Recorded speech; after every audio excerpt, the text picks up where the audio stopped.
Welcome to the Beau Show. Sports and politics have seemed to collide a lot more frequently these days, as hothead athletes, especially in America, have used their freedom of speech to express themselves, knowing the influence that they have. Activists such as Colin Kaepernick have been really vocal. And then recently, NBA star LeBron James weighed in on the Kyle Rittenhouse trial, implying that he faked his tears. Well, touche, LeBron. You've been wrong so many times, and you were wrong again. Your wokeness knows no bounds. Politics, frankly, have made sports become unfun to watch at times, with leagues feeling like they have to pander to some specific cause. For instance, if I were the NFL, I would make domestic abuse my number one cause, because that has affected more players recently than any other issue. Not voting rights, not racism, not anything else. The biggest threat to a football player being able to play in the league outside of injury is domestic abuse or assault.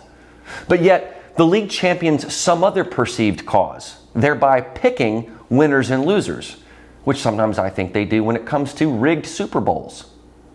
Sometimes athletes and politicians have affable friendships. Tiger Woods and Donald Trump, for instance, or Barack Obama and, any woke athlete. We've also seen national leaders use sports as a measure of pride. Hitler tried to do this in the Olympics in Berlin in 1936, trying to intimidate American Olympian Jesse Owens. But it didn't work. Repressive countries like Russia and China have faced scrutiny for hosting Olympics in their borders while abusing human rights. Kim Kardashian just funded a flight for the women's soccer club in Afghanistan to the UK, as the country, as we all know, fell back into the hands of the Taliban, highly repressive to women's rights. But rarely have we seen the leader of a country become involved with a high-profile athlete.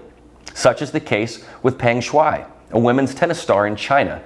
Peng accused Chinese Vice Premier Zhang Guoli of coercing her into sex at his home, as posted on her social media on November 2nd. That post has since been deleted, and no one has heard from her since that time. She's a former number one in the world doubles and one of the most recognizable athletes in China. Now the United Nations is getting involved as they are concerned about her whereabouts following the sexual assault allegations. Liz Throssell, a spokesperson for the UN Human Rights Office, said, quote, "We would stress that it is important to know where she is and know her state, know about her well-being," unquote. Steve Simon, president of the Women's Tennis Association, said he's willing to lose millions in business with China if this is not explained and rectified. Now, I'll pause because I find this significant. It took this incident and the disappearance of a popular Chinese tennis star for a league president to get tough enough to say he's willing to cut off business ties with China. I don't recall any other league doing this, since they are usually just greedy. And I'll go back to LeBron James for a minute here, who seems to be perfectly silent on this, and yet thrilled to have business ties to China and sell his merch there. Why so silent, LeBron? Was it inconvenient for you to bring up a major human rights issue? It may hurt you in your wallet. And what say you, NBA? The NBA has its own satellite office in Beijing. Or what about the International Olympic Committee? Are you so afraid of cutting off ties with China when you know good and well what they do? Peng's post was on Weibo, which is China's version of Twitter. A mere 30 minutes after she created the post, it was deleted, with all additional mentions of the accusation. Her account is still blocked from user searches. China won't even acknowledge the accusation. See, this is what the CCP does. They wipe out any mention of any wrongdoing. They are able to block access to relevant information. And now, we haven't heard a peep from Peng Shuai. Was she threatened? Imprisoned? Intimidated? We don't know. I found it to be very brave that she did this because she surely knew what the consequences might be. Of course, in America, criticizing the president or leaders and weighing in on political issues have become trendy. But the CCP will do whatever it takes to block information and ensure a positive image of itself. It has been tough for some leagues to criticize China due to the very incestuous and entangled business relationships. And with China set to host the 2022 Winter Olympics, this issue is going to get even bigger. The WTA has tried to reach Peng on every possible connection channel, from cell phone to emails, and none have been returned. Chinese state media released an email purportedly sent from Peng to Steve Simon, walking back her allegations and saying she's fine. But it was released only in English platforms and nothing in Chinese. Simon suspects it was a staged statement and has still not received a response to his reply to her, which looks extremely suspicious as well. This does not satisfy Simon, and he likely won't be satisfied until he can speak with Peng directly. Women's tennis in China has grown exponentially in the past few decades. The WTA entered into a 10-year deal with China after relocating the WTA finals to Shenzhen. And Simon has spoken about the $1 billion commitment China has made in this 10-year deal when it's all said and done and factored in. So for Simon and the WTA to be willing to walk away from such a lucrative deal, that's huge if he's serious. All too often, professional sports have looked the other way when it comes to China and its human rights violations. They are too greedy and interested in the cash opportunity. Tennis stars Serena Williams and Naomi Osaka have voiced their concern for Peng's whereabouts as well, with the hashtag #WhereIsPengShuai. Now see, this is an area where I can totally understand and support an athlete getting vocal and using their platform for a just cause. It is clear that something is rotten about this sudden disappearance. If this were in America, we'd have the FBI all over this. We'd have rewards. But in China, all her social media got removed. You can't search for her. And the Chinese state media puts out what seems to be a staged email only in English? That sounds fishy. This raises continued concerns about the Chinese Communist Party's deception and rejection of criticism. Its ministers are avoiding the question altogether. In the book 9 Commentaries on the Communist Party, authors from the Epoch Times go into tremendous detail about how this government works and deceives. It is a dishonesty regime. Amnesty International's China researcher Dorian Lau said that Chinese state media has a history of forcing statements out of people under duress or simply fabricating them outright. This is very compatible with the deep analysis that's in the 9 Commentaries book. Furthermore, with such heightened attention on the Me Too movement, such a shocking allegation cannot be overlooked. Yet 2 years ago, the National Basketball Association apologized after one of its general managers, Daryl Morley, angered China in a tweet about Hong Kong. The NBA has totally kowtowed to China, and so have many of its star players, such as LeBron James, who has a major deal with Nike. However, Boston Celtics player Enes Kanter has slammed LeBron for this. Kanter, who is of Turkish descent, has called out the CCP, especially with respect to forced labor, and he's promoted the Free Tibet movement. As a result, all Celtics games stopped airing in China. See, this is the difference in a free society and an authoritarian one. You criticize the CCP and they ban you. Take a look at this tweet right here. He says, "They really do shut up and dribble when Big Boss says so." Big Boss, as you can see there, is the Chinese flag. Kanter rightly calls out James for his hypocrisy about claiming to be about social justice, but is totally silent on China. He used the phrase "money over morals" on his shoes. It's quite rich that LeBron criticized Rockets general manager over his Hong Kong tweet, claiming he wasn't educated on the situation. Because LeBron is clearly not educated on China. He's in bed with them and Nike, and money is taking place over morals. Kanter is right. I'm a bit shocked Kanter is even permitted to criticize LeBron in China like this, because it's obvious that the NBA and other leagues have made racial justice their preferred cause while they turn a blind eye to China. And take a listen to the idiotic commentators discussing this. Enes Kanter feels strongly about this. His way of doing it is different than the way most people do it. You are correct, and it is consistent with his past, and he has endured the consequences of his criticism of the leadership of his country, both from fellow countrymen who play in the NBA, who Enes would tell you don't acknowledge him. But that was my first thought. Did you reach out to LeBron James first? And oh, by the way, I don't know how much business the United States does in terms of billions of dollars and multiple corporations, not to mention the other NBA players who have relationships with Nike. AD, KD, Kyrie, you name it. You single out one guy. This commentator is more upset that Cantor didn't approach LeBron about this than the actual human rights abuses of China, the ties to Nike, and Cantor's right to say anything he wants. And so, other than Cantor, it's not the men of the world standing up to Beijing, it's the Women's Tennis Association. Why so silent, LeBron? He's awfully vocal about the Kyle Rittenhouse trial, but has nothing to say about the CCP and Peng Shuai. And look, nothing is going to change until leagues and companies stop doing business with China on a mass scale. China censors people badly. Do you see now why social media censorship of Donald Trump seems, well, a bit commie? Nations are going to have to boycott the upcoming Winter Olympics. After all, Peng Shuai is a Chinese Olympian. But why did the IOC choose China in the first place? In a response to CNN, listen to this, the IOC said, quote, "Experience shows that quiet diplomacy offers the best opportunity to find a solution for questions of such nature. This explains why the IOC will not comment any further at this stage," unquote. I find that response to be repugnant. Quiet diplomacy? Are you kidding me? They're giving China a total pass. And again, I will repeat, until groups like the IOC start getting tough and boycotting, nothing is going to change. The CCP is never going to relinquish its grip of control. The IOC knew about China's abuses and still selected it to host the Olympics. And now you have a Chinese Olympian disappearing after a very serious sexual assault allegation against one of China's biggest officials.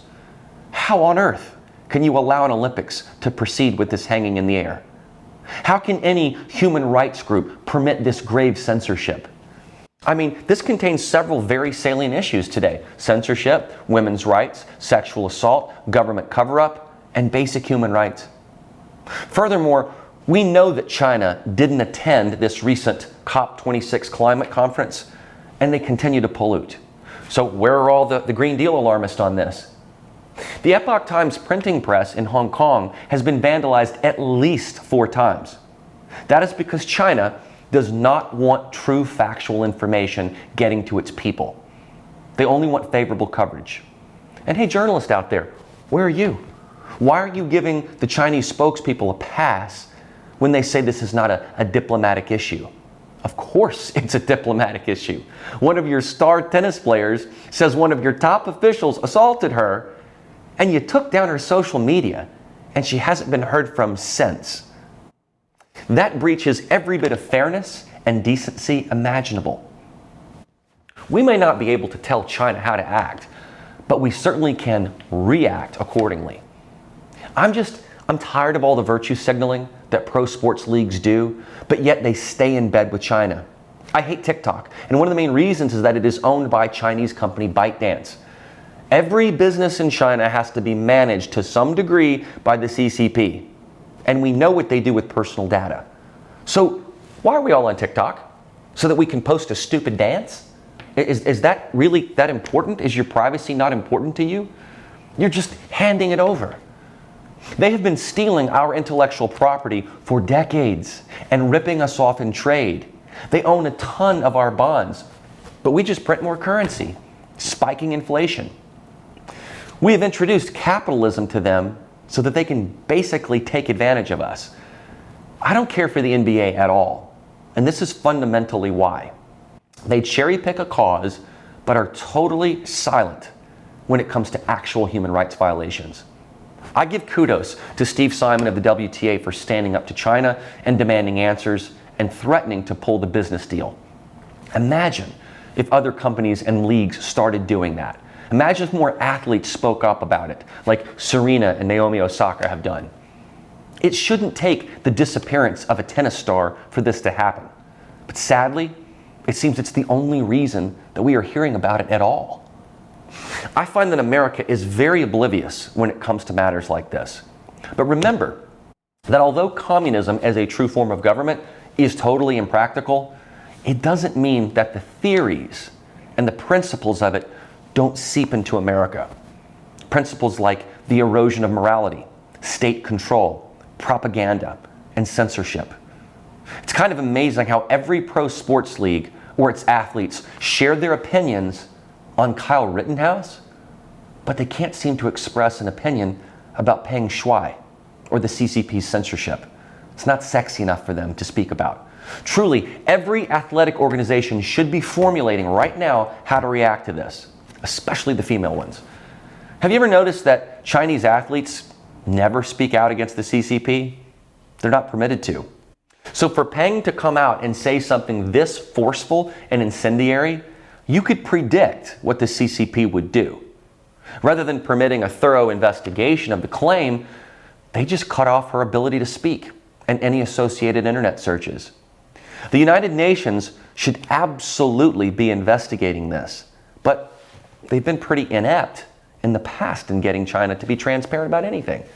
Biden and company have given us limited lip service, and I doubt it even came up in his virtual call with Xi Jinping. We all know he's not the least bit scared of Biden. As for the Olympics, I hate it for the athletes because it would be nice for our athletes to go over there and show China up, kind of like Jesse Owens did in Germany. But every corporate sponsor should immediately boycott the broadcast of the Olympics. Will they do it? Probably not. But it would certainly take a stand for a cause I think every American could get behind. And actually, most of the rest of the world. But you won't be hearing that from LeBron James or the NBA. This is a time for corporations to actually be activists and demand answers. This is how you can export the idea of Americanism and liberty and make a stand for your beliefs. While Coca-Cola and all these big companies went full wokerista with the Georgia voting laws, it's amazing how quiet they are on issues like a missing Chinese star who claimed sexual harassment. There is zero pressure. I mean, imagine if this happened here in America. Gloria Allred would be at a press conference the next day. But here, so-called equality and social justice leagues are saying nothing. I would expect to hear from the U.S. women's soccer team as well, loudmouths like Megan Rapinoe. You want to know what she's up to? Well, her Twitter avatar is a BLM logo, and her most recent photos are of her at, wait for it, an NBA game. As of the air date of this broadcast, I see no mention of Peng Shuai on her Twitter account at all. Once again, selective activism, whatever panders most at the time. I see a lot on her page about white supremacy and Kyle Rittenhouse, but not a peep about a missing Chinese tennis star. Oh, do Asian lives not matter? Ironic, huh? This is why I can't take athletes like her seriously. If she posted the link to my show, to this show, on this subject, think of how influential that could be. Girls and athletes everywhere would know about it. But Rapinoe is a new influencer for Victoria's Secret, who does big business in China and had their fashion show in Shanghai not long ago. Could that be an inconvenient truth?